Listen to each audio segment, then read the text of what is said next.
El título del documento que fue elaborado por el grupo promotor del diálogo fiscal lleva precisamente la concepción muy clara de que la política fiscal debe de ser en nuestro país un instrumento de desarrollo. Y a partir del hecho de que la política fiscal se debe de convertir en un instrumento de desarrollo, nosotros como grupo lo analizamos en forma integral. ¿Qué quiere decir esto?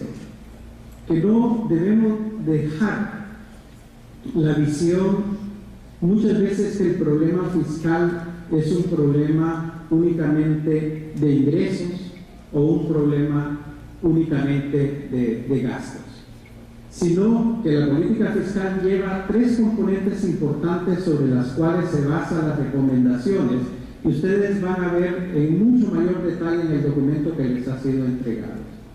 Y es tan importante como los ingresos y los gastos, es la transparencia y la rendición de cuentas, el acceso a la información pública, como en el caso específico que atraviesa Honduras, el tratamiento de la deuda pública. Y en esa misma dirección, la política fiscal como instrumento de desarrollo no puede tener una visión cortoplacista. No puede estar únicamente dedicada a resolver el problema del déficit fiscal del año pasado o de los 2 últimos años, sino que tiene que ser una política fiscal que establezca criterios y objetivos de mediano y de largo plazo. Al final, la política fiscal no es nada más que el instrumento operativo a través de los cuales los objetivos estratégicos de un país se concretizan. Nosotros podemos ver la diferencia entre el discurso oficial y la realidad concreta de las políticas a través del análisis del presupuesto general de la República, en donde se refleja la política fiscal de un país. Por eso, ese esfuerzo y esa contribución que don Juan mencionaba, en el sentido de cómo este grupo ha venido trabajando por meses para elaborar este documento, pero tampoco quedarnos en el documento. Como ustedes van a poder apreciar en la última intervención del colega Mauricio Díaz, ahora el grupo promotor del diálogo fiscal quiere pasar a una siguiente etapa, que es realmente la de impulsar un pacto fiscal que nos lleve a acuerdos nacionales, a consensos nacionales, a qué hacer para resolver la delicada situación que estamos en el campo fiscal. Hace poco me preguntaba uno amigos de los medios de comunicación, porque está muy cercano por el día de hoy llega la misión del Fondo Monetario Internacional, la importancia de un acuerdo con el Fondo Monetario Internacional.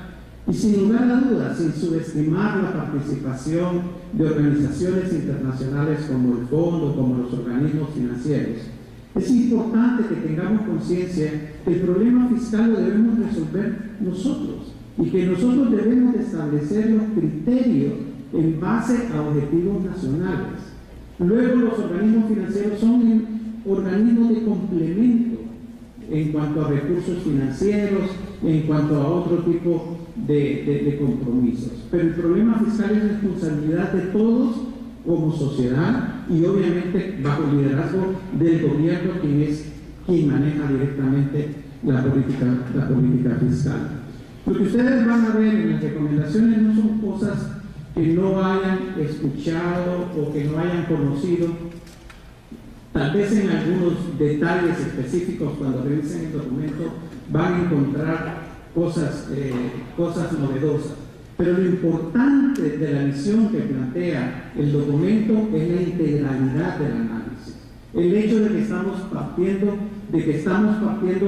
en general del conjunto de los elementos que conforman la política fiscal y que está basada, todas estas recomendaciones, en problemas que en una u otra forma hemos enfrentado los miembros del grupo en la dirección, en funciones públicas o como especialistas en el campo. El contenido de la presentación lo vamos a pasar rápido porque es en general la parte del grupo promotor del diálogo fiscal que ya don Juan señaló. La situación actual y recomendaciones son las cosas que yo voy a desarrollar con más detalle. Adelante. No sé si ya don Juan señaló quiénes conforman el grupo, cuáles eran los objetivos del grupo, el papel también de apoyo de organizaciones como el PNUD, el Instituto Holandés para la Democracia Multipartidaria y el Instituto de Investigaciones de Políticas Públicas de UNITEC. Y ahora tenemos una foto que, como don Juan señalaba, de la entrega del documento al presidente del Banco Central y coordinador del Gabinete Económico, doctor Marlon Tábora, con la cual el grupo estuvo por espacio de hora y media dialogando. La situación actual no voy a dedicar mucho tiempo porque todos ustedes la conocen, solo la voy a poner gráficamente lo que ha sucedido, digamos, en los últimos años. El hecho de que el déficit fiscal cerrara en 6% en el 2012 y 7.7% en el 2013. Para el 2014 hay una proyección inicial, la que está dentro del presupuesto general de la República, de 4.7%, pero es bastante clara que es muy difícil alcanzarla. Y ya la misma calificadora de riesgo Moody en su última calificación señala que el déficit fiscal va a andar medianamente en un 6% en el 2014. Entonces estamos hablando de una situación realmente muy complicada que se refleja en lo que todos sabemos, en el crecimiento acelerado de la deuda pública, tanto interna como externa, pero con mayor característica en la parte de la deuda interna, que es una deuda de corto plazo, una deuda con tasas de interés más altas y bastante cara. Solamente el gobierno de la República este año para el servicio de la deuda representa el servicio de la deuda, intereses más capital interna y externa, alrededor entre 28.000 millones y 30.000 millones de lempiras. El gasto más alto del gobierno de la República, más de 2 veces el presupuesto del Ministerio de Salud realmente. Entonces estamos hablando de una situación sumamente complicada desde el punto de vista fiscal. Casi tenemos, como pueden ver ustedes en la gráfica, cerca de 170.000 millones de lempiras en concepto de deuda pública total. Obviamente que esto es un impedimento muy fuerte para cualquier actividad que tenga que hacer el gobierno. Adicionalmente, las perspectivas de crecimiento del país en el corto plazo, o sea, en los próximos 2 o 3 años, no son muy alentadoras.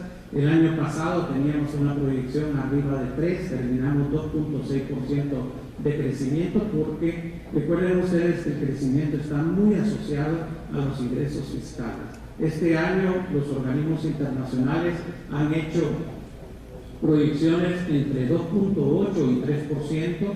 Las oficiales no han salido porque no ha salido el programa monetario del Banco Central, pero es bastante claro que la banda de posibilidad de crecimiento de Honduras está entre 2,5 y 3,5%, y en los próximos años difícilmente superará el 4%, lo cual pone a las finanzas públicas también en una situación realmente complicada. Entonces, los puntos que obviamente están dentro de las recomendaciones: la eficiencia y la focalización en relación al gasto, una política de transparencia que legitima la política fiscal en términos generales, y la ejecución de una política fiscal de captación de recursos.